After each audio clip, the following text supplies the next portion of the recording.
everyone, welcome to another video from the Demon Overlord. Sorry if I'm talking a little fast, it's just one of those days.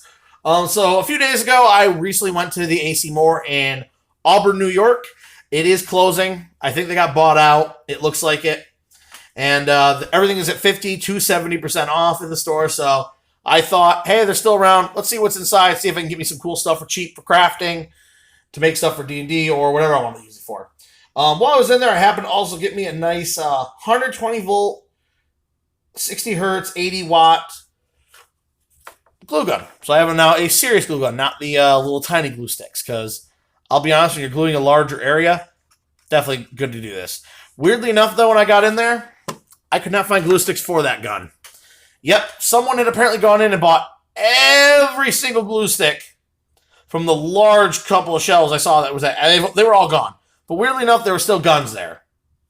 Didn't make sense. I had to go to Walmart buy more gun sticks. So luckily I have sticks, but I didn't want to have to go to multiple places at once. It kind of bothered me. Anyway, moving on.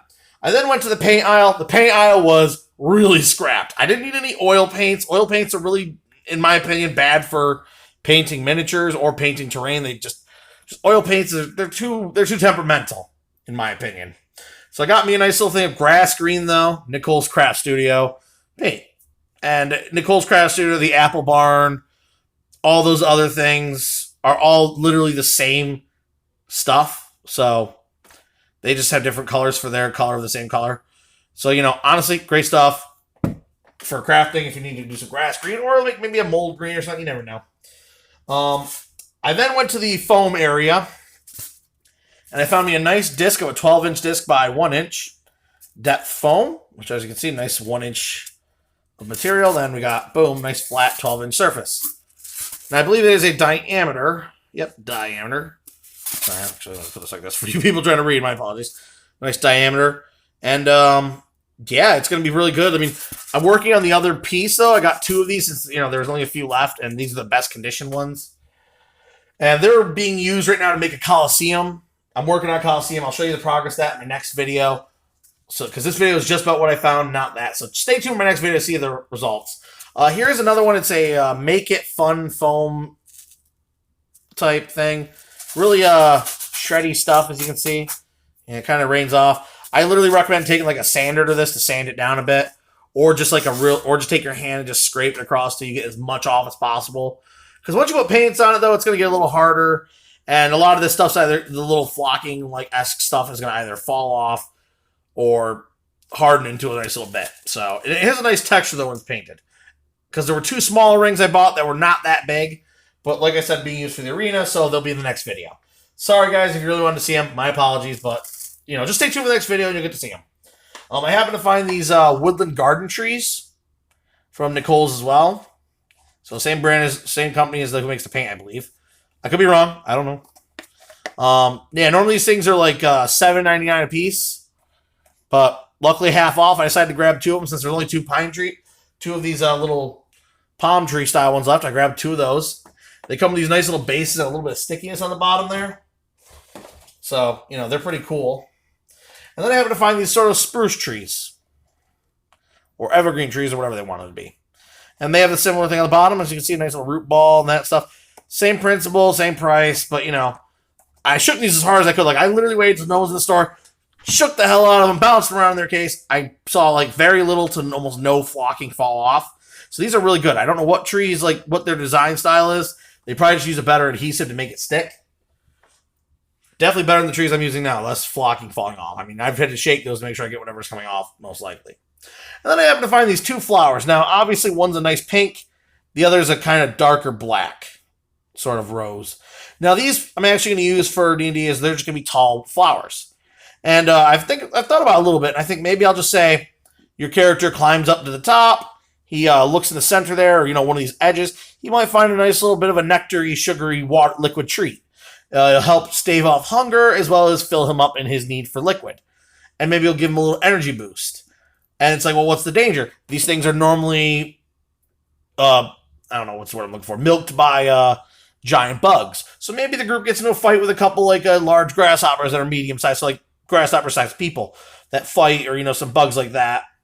Or even like some animals, maybe some just like giant snakes and stuff. They like to drink the liquid or the nectar, you know. or even giant bees. It'd be a great giant wasp campaign starter. And now we're getting close to the end of what I got, which I did also get some jars. They were like $1 a piece, or cheaper than that even, because I forgot there was a half off. But they'll be in my next video because they had resin poured in them, so they're being turned into dice shakers. So they'll be in the next video, so stay tuned. Sorry about that. But I'm going to end, though, with the best thing I found, which normally was like $40. I got it for like 20. This really big planter. And as you can see, which if I can get my camera, just 1 second to adjust my camera. There we go. It's this very nice planter material. Very solid. You can hear that. A little more solid here than it is out here. And honestly, it looks great all the way around. I mean, look at the nice detail. We even got, as you can see here, a little bit of some flocking material, like a little bit just for like a garnish, which is nice. Trying to locate a spot on here that I was going to show. And there it is right there. My green stuff actually, unless I have it in the camera light, and in shadowed light, it actually looks very attached. I did some green stuff, scraped it, a little bit of some lining on there, and as you can see, it looks pretty good. I'll probably hit it with a little bit of some green, darker greens to help kind of blend it a little more. But other than that, this thing is beautiful. It's tabletop ready right now. It can go on the table right now. It'd make a great elven market. I mean, look at all the space in here. You can easily, like, maybe just take one of these little flowers and put it in the center and say that's, like, the portal. Maybe that, like, flower is a magic portal. Transports you inside this giant living open tree. So inside the tree is open, but it's still alive. And inside, maybe you find an elven market or an elven battleground or, like, something like that. So, I mean, tons of uses, as you can guess. And honestly, it was a good day. It was a good day of finding some crafting stuff. Definitely recommend if you guys find them, check them out before they're gone. Some good stuff for deals. Like I said, though, they are going and they're not replacing. So whatever's there is there. Whatever you missed, you missed. Shame to say, but, you know, good luck to all the people who like to craft stuff for their D&D or Pathfinder or any of their wargaming stuff. This stuff is just really good. That's all I got for today. Like I said, guys, stay tuned for my next video, though. It's going to have some more projects I've been getting done and more miniatures I've been getting done. So stay tuned, guys. And if you want to get a hold of me on Twitter, I'm at the Berserker, or 01 Berserker. Sorry. And if you want to get a hold of our podcast, guys, where we actually use this stuff, eventually we're going to get video on there. We're hoping to at some point stream this stuff live and get video so you can see all the cool things we make and all the stuff we do and the miniatures we use. Because right now the only way to do that is to check out my other channels. And yeah, and it's the Dice and Dummies, guys. Dice and Dummies, check us out. We're getting funny. We're working on season 2 right now. Eventually, we're going to start streaming them out there. We're dealing with some issues that came from the New Year's and stuff, but we'll eventually get over it. And we'd love to hear from our fans, guys. We always do. And like I said, guys, that's finally it. Signing off, and bye-bye.